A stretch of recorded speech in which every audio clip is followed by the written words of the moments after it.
রমজানে এই সময় পোস্ট না দিলে ভাইরাল মিস। 1 নাম্বার, রমজান মাসে মানুষের রুটিন পুরো বদলে যায়। সবাই রাত 12টা থেকে 3টা পর্যন্ত অনলাইনে বেশি অ্যাক্টিভ থাকে। 2 নাম্বার, ইফতারের পর কাজ কম, তাই মানুষ মোবাইল স্ক্রল করে বেশি সময় দেয়। 3 নাম্বার, এই সময় অডিয়েন্সের মন শান্ত থাকে, তারা নতুন কিছু শেখার জন্য রেডি থাকে। 4 নাম্বার, রাত 11:30 100 হলো কন্টেন্ট আপলোডের গোল্ড টাইম। 5 নাম্বার, আবার সেহরির আগে 3-3:30 সময়ও মানুষ মোবাইল হাতে থাকে। 6 নাম্বার, এই সময় পোস্ট দিলে প্রথম 30 মিনিটে বেশি এনগেজমেন্ট পাওয়া যায়।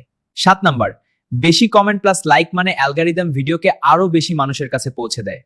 8 নাম্বার, নিয়মিত একই সময়ে আপলোড করলে অডিয়েন্স অভ্যাস তৈরি করে ফেলে। 9 নাম্বার, তাই রমজানে রাতের টাইমিং ঠিক করা মানেই ভাইরাল হওয়ার সুযোগ বাড়ানো। 10 নাম্বার, সঠিক সময় প্লাস সঠিক হুক সমান দ্রুত গ্রোথ। আর হ্যাঁ, সবাইকে রমজান মোবারক।